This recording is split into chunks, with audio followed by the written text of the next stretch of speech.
సింహం రాజు రాజుగా ఉన్న నందన్వన్లో దొంగతనాలు, గొడవలు, అల్లర్లు ఎప్పుడు జరగలేదు. సకల జీవరాశులు కలిసి సంతోషంగా జీవించేవారు. కాని అలాంటి రాజ్యంలో ఒకరోజు దొంగతనం జరిగింది. వినండి మహారాజా, వినండి. మీ రాజ్యంలో ఈ రోజు వరకు ఇప్పటి వరకు దొంగతనం జరగలేదు, మరియు నేడు జరిగింది. దొంగతనమా? అది కూడా మా రాజ్యంలోనా?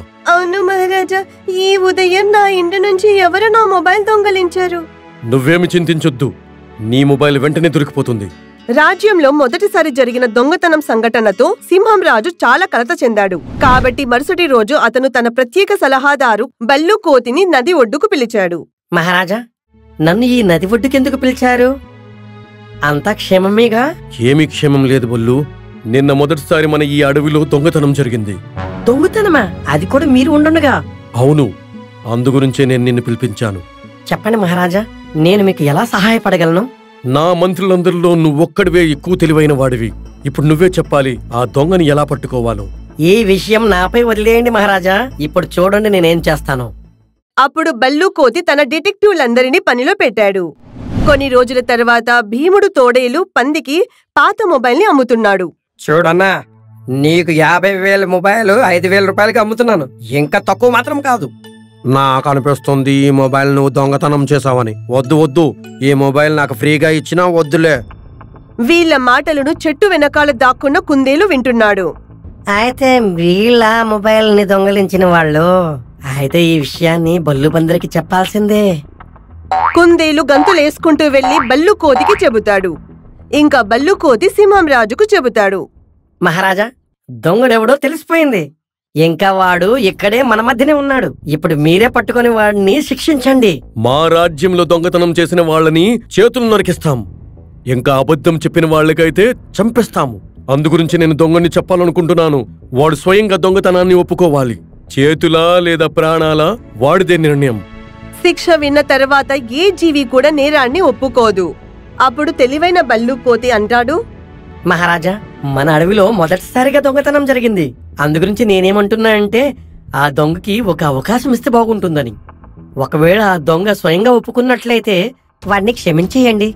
తెలివైన బల్లు కోతి సూచన సింహం రాజుకు బాగా నచ్చింది. సరే, అయితే నేను బొల్లు చెప్పిన మాట నమ్ముతున్నాను. ఒకవేళ స్వయంగా వచ్చి దొంగ ఒప్పుకున్నట్లయితే నేను వాడిని క్షమించిస్తాను. సింహం రాజు మాటలు విన్న తోడేలు అంటాడు, మహారాజా, నేనే ఆ మొబైల్ దొంగతనం చేశాను. నన్ను క్షమించండి. తోడేలు నుండి మొబైల్ తీసుకుని సింహం రాజు అతన్ని క్షమించి జింకకు మొబైల్ ఇస్తాడు. అది చూసి అన్ని జంతువులు కూడా సంతోషంగా ఉంటాయి. కొన్ని రోజుల తర్వాత జింక, ఆడ జింకలు గౌరీ ఆవు ఇంటికి వెళ్తాయి. రండి రండి, చెప్పండి, ఏంటి ఎలా వచ్చారు? విషయం ఏమిటంటే ఈ మధ్యన జింకకి పాలు రావట్లేదు. ఇంకా మా పిల్లడు చాలా చిన్నవాడు. వాడికి పాలు దొరకకపోయినట్లయితే వాడు చనిపోతాడు. అందుగురించే మీ దగ్గర పాలు అడగడానికి వచ్చాము. అలాగలాగా, నేను పాలు ఖచ్చితంగా ఇస్తాను. ఇంకా బిడ్డ కోసం పాలంటే డబ్బులు కూడా తీసుకోను. ఇంకొక విషయం, రేపటి నుండి పాలు నేనే మీ ఇంటికి పంపుతాను. ఎందుకంటే మీరింత దూరం రావాల్సిన అవసరం లేకుండా ఉండటానికి. చెట్టు మీద కూర్చున్న పిల్లి, ఆవు మరియు జింక మాటలు వింటున్నాడు. నేను పాలు అడగడానికి వెళ్ళేటప్పుడు లేదని చెప్తుంది, ఇంకా వాళ్ళకేమో ఇస్తుంది. ఇప్పుడు చూడు నువ్వు నేనేం చేస్తాను. ఇప్పుడు పిల్లి పాలు దొంగలించడానికి నిర్ణయించుకున్నాడు. మరుసటి రోజు గౌరీ ఆవు బకెట్ లో పాలు నింపుతుంది మరియు సుమన్ మేకకు చెబుతుంది, సుమన్ వెళ్లి జింకకు పాలు ఇచ్చిరా. రేపు ఉదయం నేను బకెట్ లో పాలు నింపి బయట పెడతాను. నువ్వు ఉదయాన్నే వెళ్లి ఆమెకి ఇవ్వు. మేక పాలు తీసుకెళ్లడం చూసి పిల్లి ఆలోచిస్తాడు, రేపు చూడు నీ పాలు మొత్తం ఎలా దొంగలిస్తాను, చూస్తుండు. మరుసటి రోజు సూర్యోదయానికి ముందు గౌరీ ఆవు ఇంటి బయట చీకట్లో ఆవు పాలు బకెట్ ఉంచుతుంది. చెట్టు మీద కూర్చున్న పిల్లి ఈ అవకాశం కోసం ఎదురుచూస్తున్నాడు. అవకాశం వచ్చిన వెంటనే ఒక బకెట్ పాలతో లేచి ఆ తర్వాత మొత్తం పాలు తాగి ఖాళీ బకెట్ ను తోడేలు ఇంటి బయట పెడతాడు. తర్వాత ఈ దొంగతనం ప్రక్రియ 3-4 రోజులు కొనసాగుతుంది. కలత చెందిన గౌరీ ఆవు ఫిర్యాదుతో సింహం రాజు వద్దకు వెళ్తుంది. మహారాజా, మన అడవికి ఎవరి దృష్టిలో తగిలినట్టు అనిపిస్తోంది. ఇప్పుడు ఈ అడవి మునపటిలాగా సురక్షితంగా లేదు. అలా ఎందుకంటున్నావు గౌరీ? నీకు ఎవరైనా ఏమైనా అన్నారా? అవును మహారాజా, ప్రతిరోజు నా ఇంటి నుండి నా పాలు దొంగలించబడుతున్నాయి మరియు తోడేలు ఇంటి వెలుపల ఖాళీ బకెట్ కనిపిస్తుంది. మహారాజా, నాకు అనిపిస్తుంది ఆ తోడేలు దొంగతనం చేసిందని. అవును, ఇంతకు ముందు కూడా మొబైల్ దొంగతనం చేసింది. కానీ బల్లు మాట విని వాడిని వదిలేశాము. అయితే మీరంతా ఆ తోడేలు దొంగతనం చేసిందంటారా? అవునవును, మా అందరికీ ఆ తోడేలే దొంగతనం చేసిందనిపిస్తుంది. క్షమించండి మహారాజా, నాకు మాత్రం ఆ తోడేలు దొంగతనం చేసిందనిపించట్లేదు. కానీ నీకెందుకు అలా అనిపిస్తుంది బల్లు? ఎందుకంటే ఆ తోడేలే దొంగతనం చేసినట్లయితే ఆ ఖాళీ బాల్టీని తన ఇంటి ముందే ఎందుకు వస్తుంది? మరి ఇప్పుడు దొంగని ఎలా పట్టుకుంటారు మహారాజా? దొంగణ్ణి ఎలా పట్టుకోవాలన్న సంగతి మనందరిలో తెలివైన వాడు బల్లుయే చెప్తాడు. చెప్పు బల్లు, దొంగణ్ణి ఎలా పట్టుకోవాలో. దొంగని ఎలా పట్టుకోవాలో నా దగ్గర సులువైన ఐడియా ఉంది మహారాజా. ఈ రోజు రాత్రి నుంచే ఆవు ఇంటి బయట మన గుప్తచరులని ఉంచి పెడదాం. ఆ దొంగ ఎలా అయితే పాలన తీసుకోవడానికి వస్తాడో వాడిని మనం పట్టుకుందాం. అవును, అప్పుడే మనం వాడిని శిక్షించగలము. ఇదంతా ఒక చెట్టు వెనకాల దాక్కుని పిల్లి వింటున్నాడు. మీరంతా అక్కడ ఉండుండగా నేనా పాలని దొంగలించడానికి అక్కడికి వస్తానా ఏంటి? ఇంకా రాత్రి నుంచి గౌరీ ఆవు ఇంటి చుట్టూ గూఢాచారులు దాక్కుని కాపలా కాస్తున్నారు. ఇంకా చెట్టుపై కూర్చున్న పిల్లి ఇదంతా గమనిస్తున్నాడు. పిల్లలారా, నన్ను పట్టుకోవడం మీ వల్ల కానిది. రాత్రి సమయంలో గౌరీ ఆవు ఒక బకెట్ ఆవు పాలను ఇంటి బయట ఉంచుతుంది. కానీ ఉదయం తర్వాత కూడా పాలు దొంగలించబడవు. తర్వాత చాలా రాత్రులు గూఢచారులు దొంగను వెతుక్కుంటూ కూర్చుంటారు. కానీ ఏ రాత్రి కూడా పాలు దొంగతనం జరగదు. కాబట్టి కొన్ని రోజుల తర్వాత సింహం రాజు బల్లు కోతిని నది ఒడ్డుకు పిలిచి చెప్తాడు. బల్లు, నేను నీ తాలూగా తెలివితేటల్ని ఇంకా మా తెలివితేటల్ని ఒక్కటిగా చేశాం, కానీ పట్టుకోలేకపోయాం. మహారాజా, నా తెలివితేటలు ఇంతవరకు ఉపయోగించలేదు అసలు. అంటే ఏంటర్థం? ఆ ఆవు ఇంటి బయట మన గుప్తచరులను ఉంచాముగా మనము, మరి అదేంటి? అదంతా ఏంటో మీకు కొద్ది రోజుల్లోనే తెలిసిపోతుంది. రేపు మీరు అందరినీ దర్బారుకి పిలిపించండి. ఇంకా నేను ఎలా చెప్తానో అలానే చేయండి మీరు. సింహం రాజుకు బల్లు కోతి యొక్క తెలివితేటలపై పూర్తి విశ్వాసం ఉంది. కాబట్టి అతను బల్లు ఆదేశానుసారం అన్ని జంతువులను సమావేశానికి పిలుస్తాడు. మిత్రులారా, చాలా రోజుల వరకు మన గుప్తచరులందరూ ఆవు ఇంటి బయట ఉంటిరి, కానీ దొంగడు మాత్రం దొరకలేదు. అందుగురించే మన అడవికి అతి తెలివితేటలు ఉన్న బల్లు కోతిని ఆ దొంగని పట్టుకోవడానికి 3 రోజులు గడువిస్తున్నాను. ఒకవేళ 3 రోజుల్లో ఆ దొంగని పట్టుకోకపోయినట్లయితే వాడినే దొంగడిగా ప్రకటిస్తాము. నేను దీన్ని ఒప్పుకుంటున్నాను. మరుక్షణమే బల్లు కోతి అంటాడు, దొంగడు దొరికిపోయాడు మహారాజా. తోడేలే పాలు దొంగ. ఈ తోడేల్ని పట్టుకోండి. దొంగతనం చేసింది తోడేలా? కాని నువ్వే చెప్పావుగా, ఒకవేళ తోడేలే దొంగలించినట్లయితే ఆ ఖాళీ బాల్టీని ఇంటి బయట ఎందుకు వస్తుందని. అవును అన్నాను, కానీ ఇప్పుడు మాత్రం చెప్తున్నాను వాడే దొంగడని. అన్ని జంతువులతో పాటు పిల్లి కూడా ఈ విషయాలను వింటున్నాడు. తోడేల్ని బంధించండి. కొద్దిసేపటి తరువాత తోడేలును అరెస్ట్ చేసి సింహం రాజు ముందుకు హాజరుపరుస్తారు. ఇది చాలా అన్యాయం మహారాజా. కోతి స్వయాన్ని రక్షించుకోవడానికి నన్ను దొంగగా చెప్తుంది. నేను దొంగని కాదు. మన అడవిలో ఎప్పుడూ దొంగతనం జరగలేదు ఇంతకు ముందు. కానీ మొదటిసారి నువ్వే మొబైల్ దొంగలించావు. అందుకే నా దృష్టిలో మాత్రం నువ్వే దొంగడివి. అప్పుడు సింహం రాజు బల్లు కోతిని సంప్రదించడం ద్వారా తోడేలుకు శిక్షను ప్రకటిస్తాడు.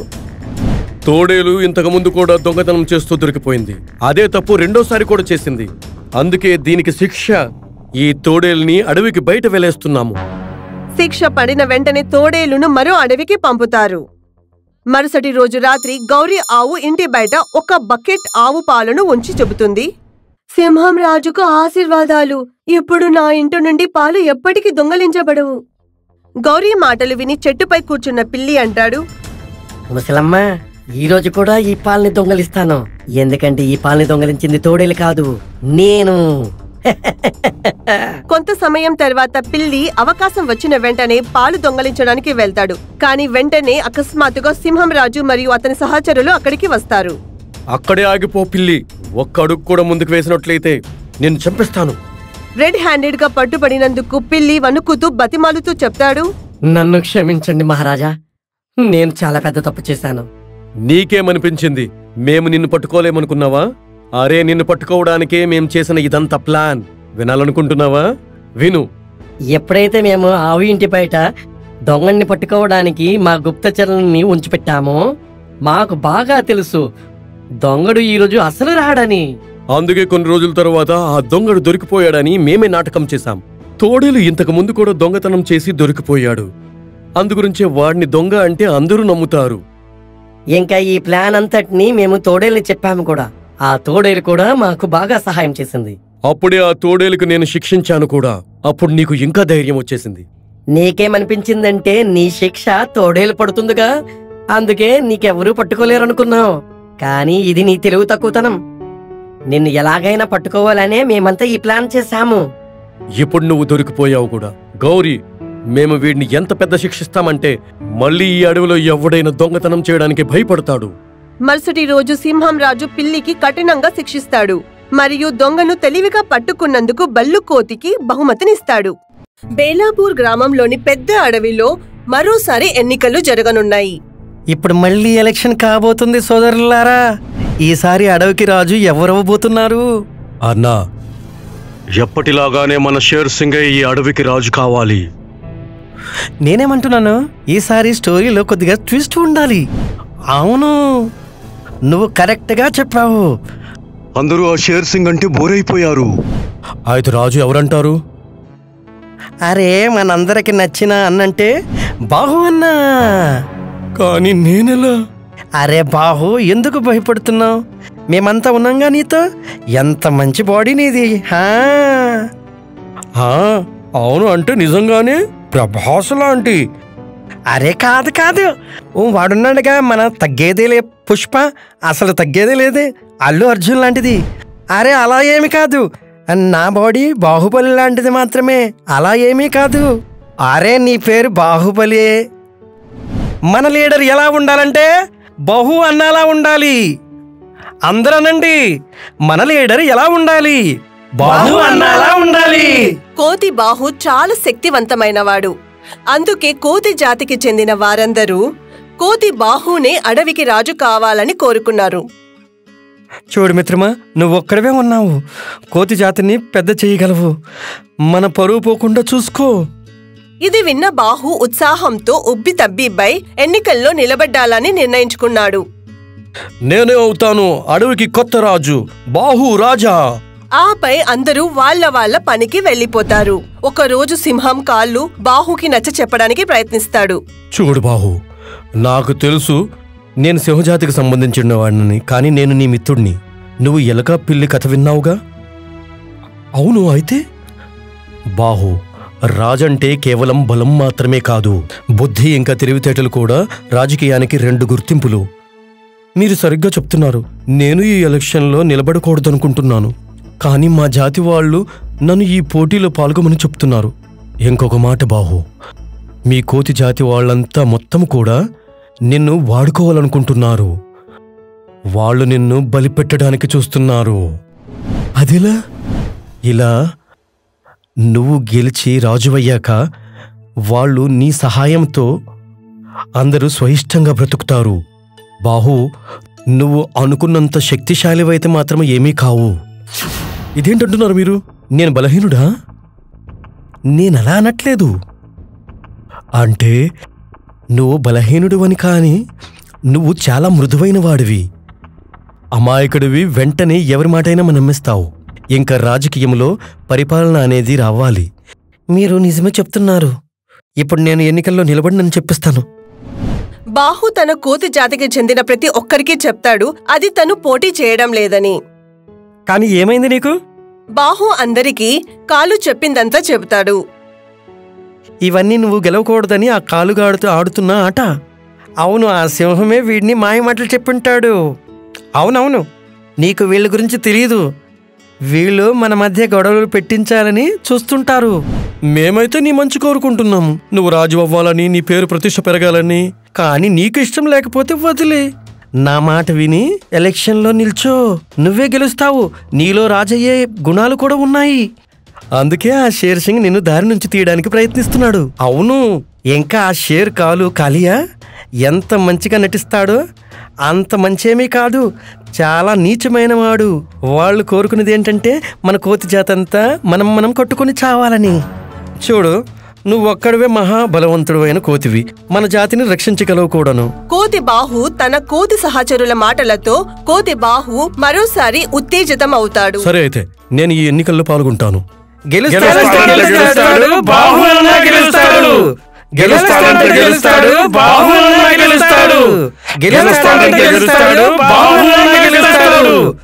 ఇప్పుడు తెలుస్తుంది కదా బాహుబలి అంటే ఏంటో. అందరూ చెప్పండి, మన లీడర్ ఎలా ఉండాలి? బాహు అన్నదే ఉండాలి. బాహు అన్నదే ఉండాలి. బాహు అన్నదే ఉండాలి. కొన్ని రోజుల తర్వాత బాహు కూడా పోటీలో నిల్చుంటాడు. మరి ఎన్నికల్లో నిలబడి ప్రసంగం చేస్తాడు. కాలు ఇది చూసి చాలా బాధపడుతాడు. కోతి బాహు తన మాట వినలేదని. నువ్వు నా మాట వినలేదు, ఏం పర్లేదు. అయినా నా ఆశీస్సులు నీతో ఎల్లప్పుడూ ఉంటాయి. నాకు బాగా తెలుసు ఎవరు నావారో ఎవరు పరాయో. ఎన్నికల ఫలితాలకు ఒక రోజు ముందు సింహం రాజు కాలు చెవిలో ఒక ప్లాన్ని చెబుతాడు. కాని అలా జరిగితే నేనెలా చెప్తున్నానో నువ్వు అలానే చెయ్యు. కొన్ని రోజుల తరువాత ఎన్నికల ఫలితాలు వస్తాయి మరియు బాహు అఖండ మెజారిటీతో గెలుస్తాడు. కోతి బాహుకి అత్యధిక ఓట్లు రావడం చూసి అందరూ షాక్ అవుతారు. నాకు ఇన్ని ఓట్స్ ఎలా దొరికాయి? నిజంగానే అందరూ కూడా మార్పును కావాలనుకుంటున్నారా? ఇప్పుడు కోతి బాహు అడవికి రాజు.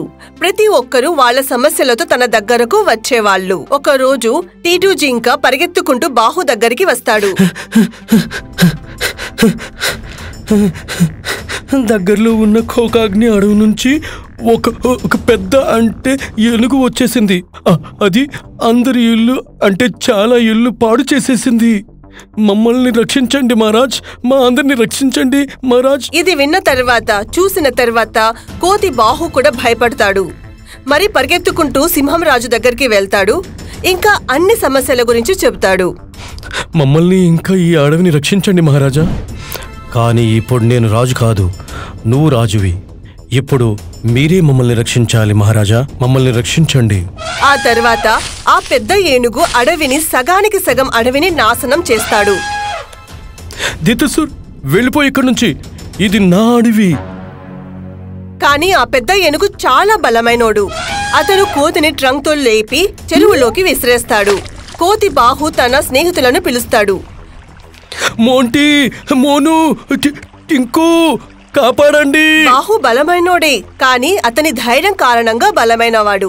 కోతి భయం కారణంగా గెలవక ముందే ఓడిపోతాడు. ఎవరైనా కాపాడండి. కానీ ఎవరూ రారు. తర్వాత సింహం రాజు ఎదురుగా వస్తాడు. చాలా రోజుల నుండి సింహం రాజు అనారోగ్యంతో ఉన్నాడు. అందుకే ఒంటరిగా పోరాడే సామర్థ్యం తనకు లేదని కోతి బాహుకి మనోధైర్యాన్ని పెంచాడు. లే బాహు, నువ్వు బాహువి, నువ్వు రాజువి. రాజు నువ్వే చేయగలవు. నేను నీతో ఉన్నాను. నీలో ఇంక మనందరిలో ఈ దేతాసురేంటి? ఇలాంటి 10 ఏనుగులు వచ్చినా సరే మనం గెలవగలిగే శక్తి ఉంది మనలో. మన శక్తులన్నీ మనలోనే ఉన్నాయి. తర్వాత సింహం రాజు మరి కోతి బాహు ఇద్దరు కలిసి పెద్ద ఏనుగును కొట్టి అక్కడి నుండి పారిపోయేలా చేస్తారు. ఈ ఇద్దరి ఐక్యతను చూసి అందరూ పెద్ద ఏనుగు బీభత్సానికి ముగింపుని పలుకుతారు. నన్ను క్షమించు కాలు, నువ్వు సరిగ్గా చెప్పావు. కానీ నువ్వు నేను చెప్తేనే రాజువయ్యావు.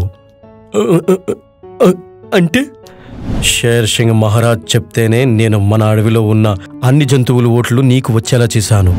నా ఆరోగ్యం బాగులేదు, అందుకే నేను ఆలోచించాను ఈసారి అంతా నువ్వే చూసుకోవాలని. బాహు, నువ్వు బలవంతుడివి, ఇంకా బుద్ధిమంతుడివి కూడా. ఇప్పుడు నువ్వు ఒక రాజువి. ఇప్పుడు నువ్వు భయపడకూడదు. బాహు, నన్ను క్షమించు. ఇది నిజమే, మేమంతా నిన్ను వాడుకోవాలనుకున్నాం. కానీ ఇప్పుడు మాకు మా తప్పు తెలిసింది. మహారాజు షేర్ సింగ్, మీరు కూడా మమ్మల్ని క్షమించండి. ఇంకా మీ సింహాసనాన్ని మీరే తీసుకోండి. మీరే మాకు మహారాజు. నిజం చెప్పాడు బాహు. అయితే అందరూ చెప్పండి, మన రాజు ఎలా ఉండాలి? షేర్ సింగ్ లా ఉండాలి. బాహ్య నైతికతో పాటు అవగాహన మరియు అంతర్గత ధైర్యం కూడా ముఖ్యమని మరియు అడవికి సింహం మాత్రమే రాజు కాగలడని ఇప్పుడు అందరూ అర్థం చేసుకున్నారు. రాంపూర్ అనే ఊరి దగ్గర సుందర్బన్ ఊరి యొక్క అడవిలో టున్ను అనే ఒక గాడిద ఉండేవాడు. అదే అడవిలో బల్లు అనే ఒక మేధావి అయిన ఎలుగుబంటి కూడా ఉండేవాడు. అడవిలోని అన్ని జంతువులు ఎప్పుడు ఎలుగుబంటి నుండి జ్ఞానాన్ని తీసుకునేవారు. అందరూ వినండి, ఒక మాట మాత్రం ఎప్పుడూ గుర్తుంచుకోండి. మనకు ఎలాంటి కష్టం వచ్చినా సరే దాన్ని ఎలా ఎదిరించాలో మనమే దాన్ని ఆలోచించాలి. అవును బల్లు అన్న, అవునవును. మాకు కూడా చెప్పు. ఏదైనా కష్టం వస్తే దాని నుంచి ఎలా తప్పుకోవాలో. అవునవును, మాక్కడ చెప్పు. సరే చెప్తా. మీరు నన్ను మాట్లాడడానికి అవకాశమని ఇవ్వండి. ఇంకా ఎలుగుబంటి జంతువులందరికీ సమస్యలను ఎలా ఎదుర్కోవాలో చెప్తాడు. అలా చెప్తున్నప్పుడు టున్ను గాడిద అంటాడు, అవును బల్లు అన్నా, ప్రాబ్లం వచ్చిన తర్వాత కంటే ప్రాబ్లం రాకముందే బయటపడితే మనము బాగుంటుందేమో. అది విన్న అన్ని జంతువులు టున్ను గాడిదని చూసి నవ్వుతారు. అరే టున్ను గాడిదే, నువ్వు చాలా వెరీ గాడిదేవి. మరి నువ్వు ఎలా మాట్లాడుతున్నావు అసలు? ప్రాబ్లం వస్తే ప్రాబ్లంను బట్టి బయటపడొచ్చు, కానీ ప్రాబ్లం లేనప్పుడు ఎలా బయటపడగలము? అది ఏంటి ప్రాబ్లం అని ఎలా తెలుస్తుంది? ఇది వింతగా ఉంది. సరే, టున్ను గాడిదని ఎగతాళి చెయ్యొద్దు. ఇంకా మీరంతా మీ ఇంటికి వెళ్ళొచ్చు. జంతువులందరూ వాళ్ళ ఇళ్లకు వెళ్లిపోతారు. అక్కడ టున్ను గాడిదకు ఆ జంతువులన్న మాటలు బాధగా అనిపిస్తాయి. మరియు టున్ను గాడిద తనలో తనే అనుకుంటాడు, ఏంటి, నేను నిజంగానే గాడిదనా? నాకు నిజంగా బుర్రలేదా? ఇదేలా? నాకు తెలుసు, నేను ఏ పనైనా ఈజీగా చేయగలను. అలా అనుకుని టున్ను గాడిద తన ఇంటికి వెళ్లిపోతాడు.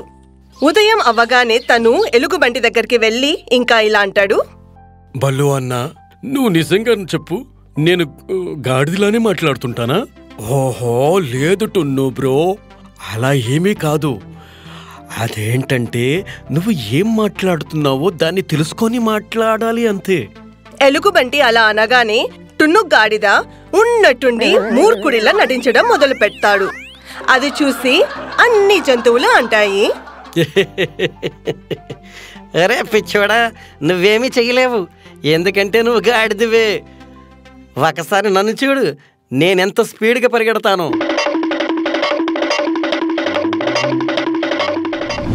అవునవును, టీను కుందేలు నిజమే చెప్తున్నాడు. చూడు చూడు, నేను కూడా ఎంత తెలివైన దాన్నో. అన్ని జంతువులు అలా చెప్పి మళ్ళీ టున్ను గాడిదను ఎగతాళి చేస్తారు. అది విన్న టున్ను గాడిదకు అస్సలు నచ్చదు.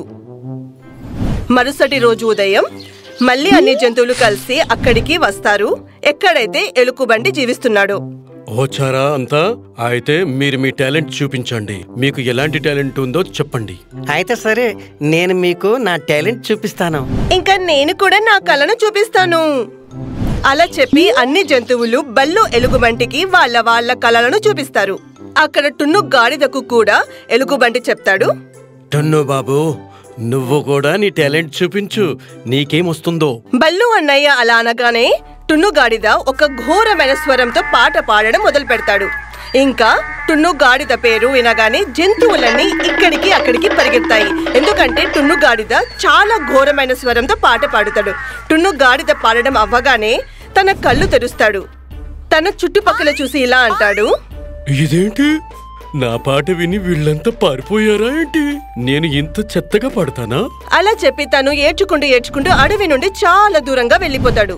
ఇంకా అక్కడ కూర్చొని పాట ఎలా పాడడం ప్రాక్టీస్ చేస్తాడు. నేనొక గాడిదని, నా గొంతు ఎంతో తీయనిది, నే పాడుతాను ఎంత మధురముగా, దాన్ని వినగానే పారిపోతారు నా మిత్రులందరూ, నేనొక గాడిదని. టున్ను గాడిద పాట పాడటం నేర్చుకుంటుండగా తన పాట విన్న ఉడుత అక్కడికి వస్తుంది. తన పేరు సుందరి. అరే ఎవరు నువ్వు? ముందు ఎప్పుడు చూడలేదే నిన్ను. నేను టున్ను గాడిదని. ఇక్కడ నేను పాట ప్రాక్టీస్ చేస్తున్నాను. ఓహో అలాగా, ఏంటి నువ్వు పాట పాడడం నేర్చుకుంటున్నావా? అవును, ఎందుకంటే నా ఫ్రెండ్స్ అంతా నా పాట విని పారిపోతుంటారు. మరి నాకు ఇది ఒక్కటే తెలుసు, అంటే పాట పాడడమే. నాకు పాట పాడడం అంటే చాలా ఇష్టం. వాళ్ళంతా నాకు చాలా ఎగతాళి చేస్తుంటారు. ఏం పర్వాలేదు, నాకు ఇష్టమైన పని పాడటం. నాకు పాటలంటే చాలా ఇష్టం. నీకు ఎటువంటి పాట పాడటమో నేర్పిస్తానంటే అది విన్నాను నీ మిత్రులందరూ నీ ముందర కూర్చొని వింటారు. నువ్వు రోజు ఇక్కడికి రా, నేను నీకు పాట పాడడం నేర్పిస్తాను. సుందరి ఉడత చెప్పింది విని టున్ను గాడిద చాలా సంతోషిస్తాడు. ఇంకా ప్రతిరోజు అక్కడికి వచ్చి సుందరి ఉడతతో కలిసి కూర్చొని పాట పాడడం నేర్చుకుంటాడు. కొన్ని రోజుల తర్వాత, ఇప్పుడు నేను నీకు నేర్పించిన పాటను పాడు, చూస్తాను నువ్వు నేర్చుకున్నావో లేదో. సుందరి ఉడత దగ్గర పాడడం నేర్చుకున్న తర్వాత టున్ను గాడిద మొదటిసారి పాడుతాడు. అరే వా టున్ను గాడిద, నువ్వు చాలా బాగా పాడుతున్నావు. ఇప్పుడు వెళ్ళు, ఇంకా చూడు, ఈ పాట విని అందరూ చాలా సంతోషిస్తారు. ఇంకా టున్ను గాడిద సుందరి ఉడత నేర్పించిన పాటను దారిలో పాడుతూ పాడుతూ వెళ్తాడు. అది విన్న అడవిలోని అన్ని జంతువులంటాయి, అరే ఈ పాటని ఎవరు పాడుతున్నారు ఇంత చక్కని స్వరంతో? ఇప్పుడే వెళ్ళి చూస్తాను ఎవరు పాడుతున్నారు అని. అవునవును, ఇంత మంచి పాట నేను మొదటిసారి విన్నాను. కానీ ఎవరు పాడుతున్నారు? పదండి చూద్దాం. అన్ని జంతువులు పరిగెత్తుకుంటూ ఏ దారి గుండా అయితే టున్ను గాడిద యొక్క పాడుతున్న పాట వినిపించిందో ఆ దారిలోకి అన్ని జంతువులు వచ్చి చూస్తారు. ఇంకా ఆశ్చర్యపోతారు. ఓహో, అవును, ఇదేంటి? వీడు టున్ను గాడిదగా? అవును, వీడు ఎంత బాగా ఎలా పాడగలుగుతున్నాడు? అవునవును, అది టున్ను గాడిద. అయినా ఇంత చక్కగా ఎలా పాడుతున్నాడు? అవును, వీడు టున్నుగాడిదే. వీడంతా అందంగా ఎలా పాడగలుగుతున్నాడు? టున్ను గాడిద అందరి మాటలను విన్నట్టుగా బల్లు అన్నయ్య దగ్గరకు వెళ్తాడు. ఇంకా అంటాడు, బల్లు అన్న, చూడండి చూడండి, ఒక్కసారి నా టాలెంట్ కూడా చూడండి. నేను కూడా బాగానే పాడతాను. ఆ రోజు కొద్దిగా అపశృతిలో పాడాను, కానీ ఈ రోజు నేను బాగా పాడగలను.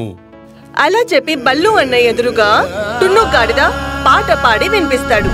అది విని బల్లు అన్నయ్య అంటాడు, చాలా బాగుంది, నువ్వు చాలా బాగా పాడుతున్నావే. సరే, చాలా మంచిది. ఎందుకంటే సుందరవనంలో ఒక కాంపిటీషన్ కాబోతుంది. అందులో నువ్వు కూడా పార్టిసిపేట్ చేయాలని నేను అనుకుంటున్నాను. అందరికీ నీ పాటని వినిపించు. బల్లు అన్నయ్య ఎదురుగా ఉన్న జంతువులు ఆ మాట విని మళ్ళీ టున్ను గాడిదను ఎగతాళి చేస్తారు. ఏంటి పల్లు అన్న, ఏమంటున్నావు? ఈ కాంపిటీషన్ నేనే గెలవలేకపోయాను. వీడంతా అసలు. అవునవును, టీను కుందేలు నిజమే చెప్తున్నాడు. అతనొక గాడిద. తను పాట పాడుతూ హాచీ హాచీ హాచీ అనడం మొదలు పెడతాడు. తర్వాత ఆపండి మీ సోది, చాలా ఎగతాళి చేస్తున్నారు. రేపటి కాంపిటీషన్ కోసం రెడీగా ఉండండి. ఇంకో మాట, చూడు టున్ను, వీళ్ళందరి మాటల్ని పట్టించుకోవద్దు. రేపు 9 గంటలకు నువ్విక్కడికొచ్చేయి.